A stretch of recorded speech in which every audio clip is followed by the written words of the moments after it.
Hello दोस्तों, मैं आप सभी को मेरे चैनल एनिमे स्टोरी एक्सप्लेन पर वेलकम करता हूं। प्रीवियस एपिसोड में हमने देखा था किस तरह मादरा 10 टेल जिंचुरिकी बन जाता है। तो अब टाइम है इसके अगले एपिसोड को एक्सप्लेन करने का, लेकिन उससे पहले अगर हो सके तो डिस्क्रिप्शन पर मेरे ऑफिशियल और पर्सनल दोनों इंस्टाग्राम अकाउंट के लिंक है, तो अगर मन करे तो प्लीज फॉलो कर देना। चलो आप बिना कोई समय गवाए इस एपिसोड को शुरू करते हैं। Now start the intro.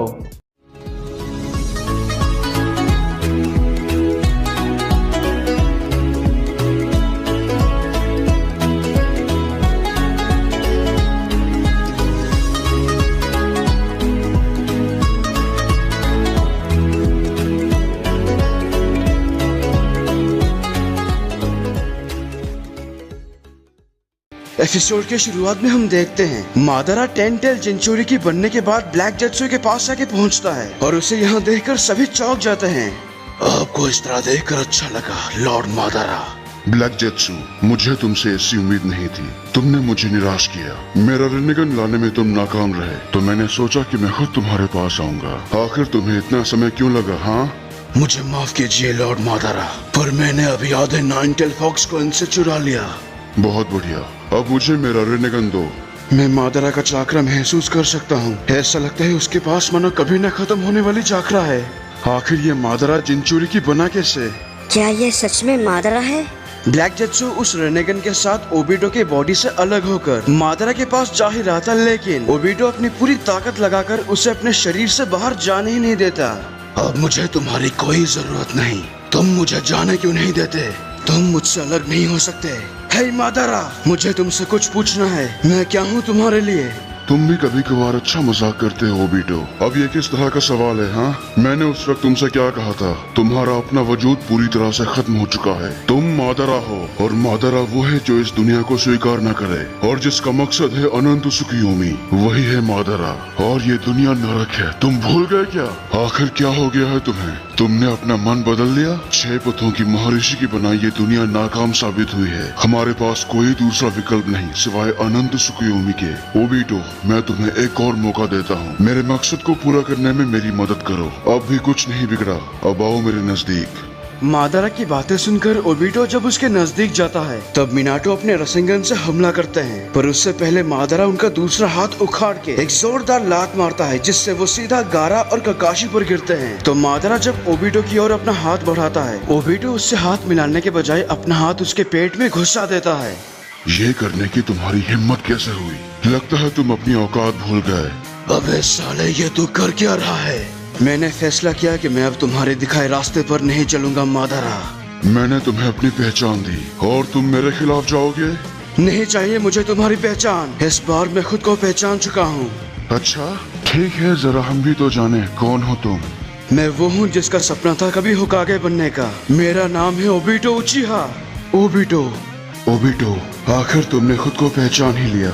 इस बार मादरा जब उस पर वार करता है तो उसका हाथ उसके सर के आर पार चला जाता है, मतलब जैसे ओबिटो की खासियत है। और यही मौका देखकर ओबिटो मादरा से 2 टेल बीस्ट का चाकरा उसके अंदर से निकाल लेता है, और वो 2 टेल बीस्ट होते हैं 1 टेल शुकाकू और 8 टेल ग्यूकी, मतलब ऑक्टोस का नाम। फिर ओबिटो तुरंत मादरा से थोड़ा दूर हो जाता है। उसके बाद ककाशी और ओबिटो एक साथ कामुई इस्तेमाल करते हैं, तो ककाशी सेंसे नारुतो और साकुरा को, और ओबिटो खुद को उस दूसरे डायमेंशन में टेलीपोर्ट करते हैं। तब मादरा अपने ब्लैक ऑर्ब से, वैसे मैंने अभी तक बताया नहीं, दरअसल इस काली चीज को बोलते हैं ट्रूथ सीकर। हाँ, तो मादरा जब अपने ट्रूथ सीकर से ककाशी सेंसे पर हमला करता है तो वहाँ पर एक बड़ा धमाका होता है, लेकिन इस दूसरे डायमेंशन में। आखिर उस मादरा से पीछा कब छूटेगा? उसके लिए हम सबको मिलकर उसे हराना होगा। तुम यहाँ पर? चिंता मत करो, मैं फिलहाल तुम्हारा दुश्मन नहीं हूँ। मैं यहाँ नारुतो की मदद करने आया हूँ। तो मुझे तुम्हारे ऊपर भरोसा करना चाहिए। मैं उस लायक तो नहीं हूँ, पर तुम्हारे पास मेरे ऊपर भरोसा करने के अलावा और कोई रास्ता भी तो नहीं है। और वैसे भी मैं अब जाके उस रास्ते पर हूँ जिस पे मुझे बहुत पहले चलना चाहिए था। ओबिटो अपने अंदर मौजूद उस आधे 9 टेल फॉक्स को नारुतो के अंदर सील कर देता है। तभी यहाँ इस तरफ ये धूल हटने के बाद हम देखते हैं गाइसेन से अपने टाइजुत्सु से मादरा के उस हमले से ककाशी सेंसे को बचा लेते हैं। तुम ठीक तो हो ना ककाशी? जब तुम मेरे साथ हो तो मुझे भला क्या होगा? तुम तो वही हो ना? मैंने पहले भी तुम्हें देखा है। अब ये कौन है ककाशी? ये वही मादरा है और अब ये 10 टेल जिंचुरी की बन चुका है। ऐसा लगता है तुम इनकी मदद करने आए हो। ठीक है फिर तुम भी कोशिश कर लो। चलो देखते हैं तुम में कितना दम है। बहुत नसीब वाले हो तुम मादरा, जो मेरे जवानी का जोश देखने को तुम्हें मौका मिलेगा। 8 inner gate, 7 gate of shock open. गाइसन से अपने अंदर उस 7th गेट को खोलते ही उनके अंदर से ब्लू ऑरा के साथ एक जबरदस्त चाकरा निकलती है, जिसे देखकर वहाँ मौजूद सभी हैरान। और उसी वक्त यहाँ आता है रॉकली। तो इस जबरदस्त चाकरा को दिखाने के बाद गाइसन से खुद को थोड़ा शांत कर लेते हैं। गाइसन से प्लीज वैसा मत कीजिए। अभी रॉकली ने सही कहा, तुम्हें वो करने की यही सही वक्त है काकाशी। अपनी जवानी का जोश दिखाने का इससे अच्छा मौका मुझे नहीं मिलेगा। गाय, अब ये मत कहना कि तुम वो करने की सोच रहे हो। तुमने बिल्कुल सही गेस किया काकाशी। लीफ विलेज के इस ब्लू बीस्ट निंजा का अंत अब आ गया है। अब समय है रेड बीस्ट के सामने आने का। तुम्हारा मतलब वो 8वां गेट यानी गेट ऑफ डेथ? गाय वैसा मत करो। नहीं गाइसन से। गाय, तुम्हारे पिता ने भी वैसा ही किया था। उसके बाद तुम जानते हो उनके साथ क्या हुआ? हाँ मैं जानता हूँ, पर मैंने कभी मौत से डरना नहीं सीखा। गाइसन से, क्या सच में वो वक्त आ गया? मुझे इस तरह से मत देखो ली। इस बार तुम आराम से देखो और शो का मजा लो। और हाँ, मैं ये बिल्कुल भी नहीं चाहता कि मेरे मरने पर कोई आंसू बहाए। प्लीज गाय, वैसा मत करो। अब तो ये सुनहरा मौका मैं किसी को नहीं दूंगा काकाशी। तो इस सीजन का सबसे एपिक बैटल शुरू होता है। गाइसन से अपना 8वां गेट यानी गेट ऑफ डेथ को एक्टिवेट करते ही उनके बॉडी में से लाल ऑरा निकलती है और वो पूरी ताकत के साथ मादरा पर चारों तरफ से हमला करते हैं, जो मादरा बिल्कुल भी संभल नहीं पाता। लेकिन वो किसी तरह से खुद को अपने ट्रूथ सीकर से कवर करके गाइसन से पर हमला करते ही मिनाटो उस हमले को अपने ऊपर लेके तुरंत किसी दूसरे जगह पे टेलीपोर्ट हो जाते हैं। उसके बाद गाइसन से मादरा को एक ऐसा घूसा मारते हैं कि मादरा सीधा नीचे जमीन पर जोर से गिरता है। और उस खतरनाक हमले के बाद हम देखते हैं मादरा की हालत काफी खराब होने के बाद भी वो दोबारा से खड़ा होता है। क्या बात है, मैं तुम्हें मान गया सच में। हाशिरामा के बाद तुम पहले ऐसे हो जिसने मेरी ऐसी हालत कर दी। बल्कि तुम तो हाशिरामा से भी आगे निकल गए। ठीक है, फिर मैं देखना चाहता हूँ तुम और क्या क्या कर सकते हो। चलो दिखाओ मुझे। मेरे ह्यूडरा हमले के बाद भी ये खड़ा हो पा रहा है। अब तो बस एक ही हमला बचा है मेरे पास। दूसरी ओर हम देखते हैं जब ये चारों सास्के के पास पहुंचते हैं तो वो देखते हैं कि वहाँ ऑलरेडी काबूटो मौजूद है और वो किसी तरह से सास्के के जख्मों को हील कर रहा है। अब ये बंदा कौन है? हे, कौन हो तुम और सास्के के साथ क्या कर रहे हो? अरे ये तो काबूटो याकुशी है। तुम यहाँ क्या कर रहे हो काबूटो? फिक्र मत कीजिए, सास्के जल्दी ठीक हो जाएगा। हाँ, मैं तुमसे ये पूछने ही जा रहा था। मैं महसूस कर सकती हूँ सास्के का चाकरा वापस आ रहा है। और काबूटो, तुम कब से इतना भला मानुस बन गए? तुम इताची के इज़ानामी गेंजुत्सु में थे ना? तुमने उस गेंजुत्सु को तोड़ा कैसे? मैंने बस उसके सामने हार मान ली और अपनी असलियत को स्वीकार कर लिया। बस उतना करते ही मैं उस गेंजुत्सु से बाहर आ गया। अब इसका क्या मतलब हुआ? हाँ, तो मैं क्या समझूं? तुम्हारा हृदय परिवर्तन हो गया क्या? साला माँ की आँख, वो तुम ही थे ना जो मादरा के साथ मिलकर ये बवासीर शुरू किया? और इतना सब कुछ करने के बाद तुम अचानक से सुधर गए।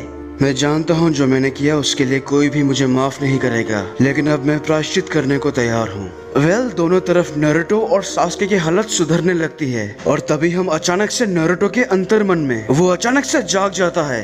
क्या मैं मर गया? तुम्हें ऐसा क्यों लगता है तुम मर गए? देखा जाए तो तुम अभी जिंदगी और मौत के बीच में हो। नारुतो देखते है उसके सामने कोई अजीब सा शख्स मौजूद है। ये बंदा आखिर है कौन? मैं वो हूँ जिसने इस दुनिया में शांति और व्यवस्था स्थापित की है। मेरा नाम है हागुरोमो ओत्सुसुकी। मैं जानता हूँ तुमने मुझे पहले कभी नहीं देखा, क्योंकि सच कहूँ तो मैं अभी हूँ ही नहीं। मैं अतीत हूँ। कई युगों से पहले मेरा वर्चस्व था इस दुनिया में और अब ऐसा लगता है वो दुनिया काफी बदल चुकी है। संस्कृति में काफी परिवर्तन आ चुका है। आखिर ये बुढ़ा है कौन? पता नहीं ऐसे अजीबोगरीब बुढ़े मेरे ही किस्मत में क्यों आते हैं। दत्तू, जरा आसान भाषा में समझाओगे मुझे? 1 मिनट, आपकी आंखें, आपके पास तो रिनेगन है।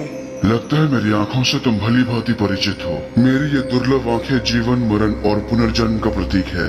आप दुश्मन तो नहीं हो ना? मैंने कहा ना, मैं अतीत हूँ। मैं वो हूँ जिसने निंशु की स्थापना की थी और लोग मुझे 6 पथों का महर्षि के नाम से भी जानते हैं। क्या कहा आपने? 6 पथों का महर्षि? उस ओबिटो ने भी यही कहा था। तो तुम भी मुझे जानते हो? हाँ, मैंने आपका नाम काफी बार सुना है। आप वही हो ना जिसने निंजुत्सु बनाया था? निंजुत्सु नहीं, निंशु। मैंने उसे उम्मीद की किरण के रूप में बनाया था। मेरे निंशु को निंजुत्सु जैसे लालच से तुलना मत करो। अगर आप एक महर्षि मतलब सेज हो तो मुझे आपसे काफी सवाल पूछना है। तब नारुतो अपने सामने उस पानी में अपनी प्रतिबिंब के बजाय किसी और शख्स की प्रतिबिंब देखता है। अब ये कौन है? ये मेरा बेटा आशुरा है, मतलब तुम। समय आ गया है तुम्हें वो चीज सौंपने का। आशुरा, और क्या कहा आपने? मुझे क्या सौंपना है? आखिर ये सब हो क्या रहा है? मैं जानता हूँ तुम्हें वो कुछ भी याद नहीं, पर फिलहाल मुझे तुम्हें कुछ देना है। देखो दद्दू, मुझे और कंफ्यूज मत करो। आप क्या देने की बात कर रहे हो? बस कुछ वक्त के लिए मेरी बात सुनो। सबसे पहले तुम इसे देखो। ये मेरी माँ है, कागुया ओत्सुसुकी, जो इस दुनिया की नहीं है। वो कहीं दूर से यहाँ आई थी। वो पवित्र पेड़ के उस फल की तलाश में यहाँ आई थी। उस पवित्र पेड़ को तुमने अभी युद्ध में देखा होगा। जब मेरी माँ ने उसके चाक्रा फल को खाया तो वो शक्तिशाली बन गई, बहुत ज्यादा शक्तिशाली। जितना मुझे याद है, कुछ लोग मेरी माँ को खरगोश देवी के नाम से बुलाते थे और कुछ लोग तो उन्हें राक्षसनी भी कहते थे। फिर बाद में मेरी माँ ने 2 बेटों को जन्म दिया, उनमें से एक मैं हूँ। हम 2 भाई अपने माँ के पापों से बचने के लिए टेंटेल बीस्ट, जो पवित्र पेड़ का दूसरा रूप था, उससे घमासान युद्ध करके हमने उसे हराया और फिर मैंने उसे अपने अंदर कैद कर दिया। उसके बाद तो सब कुछ ठीक हो गया था। फिर मेरे 2 बेटे जन्म हुए। मेरे बड़े बेटे का नाम था इंद्रा और छोटे बेटे का नाम था आशुरा। वो दोनों मेरे बच्चे थे, पर उनमें बहुत फर्क था। मेरा बड़ा बेटा इंद्रा विलक्षण चाक्रा के साथ जन्मा था और मेरा छोटा बेटा आशुरा बचपन से काफी कमजोर था और काफी हद तक नादान और नासमझ भी। नादान और नासमझ, ऐसा क्या? मतलब आपका बेटा होकर भी? सच कहूँ तो तुम्हारी हरकत भी आशुरा की जैसी है। इंद्रा और आशुरा वो दोनों अपनी जिंदगी में अलग अलग रास्तों पर चले। बड़ा बेटा इंद्रा के पास शरिंगन की ताकत थी। वो बचपन से ही समझदार और ताकतवर था। उसने अपने ताकत का इस्तेमाल करके सब कुछ अकेले किया। लेकिन मेरा छोटा बेटा आशुरा के साथ शुरू से कुछ भी ठीक नहीं था। उसने हमेशा दूसरों की मदद ली, लेकिन बाद में अपने अथक परिश्रम से वो अपने अंदर उस विलक्षण चाक्रा को जगाने में कामयाब हो गया। यहाँ तक कि उसने अपने बड़े भाई के बराबर शक्ति हासिल कर ली, और वो भी अपने साथियों की मदद से। मेरा बेटा आशुरा कभी अकेला था ही नहीं। सभी लोगों का प्यार को उसने हासिल कर लिया था। सब उस पर भरोसा करते थे, और जब अपना उत्तराधिकारी चुनने का वक्त आया तो मैंने अपने छोटे बेटे आशुरा को चुना। मुझे लगा मेरा बड़ा बेटा मेरे फैसले का सम्मान करेगा, लेकिन वो तो भल्लाल देव निकला। इंद्रा ने मेरे फैसले के खिलाफ जाकर आशुरा के साथ युद्ध छेड़ दी, और वो इंद्रा और आशुरा का महायुद्ध आज तक चल रहा है। इसका मतलब वो दोनों मरने के बाद भी बार बार उनका पुनर्जन्म हर युग में होता रहा, और वो बार बार लड़ते रहे। ये तो किसी डरावनी कहानी जैसा है। अच्छा, तो क्या वो दोनों आज भी किसी रूप में जिंदा हैं? वो तुम हो नारुतो, तुम हो आशुरा का पुनर्जन्म, तुम हो मेरे बेटे। और यहीं पर इस एपिसोड की एक्सप्लेनेशन खत्म होती है। अगर आपको ये वीडियो अच्छा लगा तो प्लीज लाइक और कमेंट कीजिए, और अगर आप मेरे चैनल पर नए हो तो इसे सब्सक्राइब करने के साथ उस बेल आइकॉन को भी दबा ही दो। तब तक के लिए खुश रहना। मैं मिलूंगा आपसे अगले वीडियो में। पीस।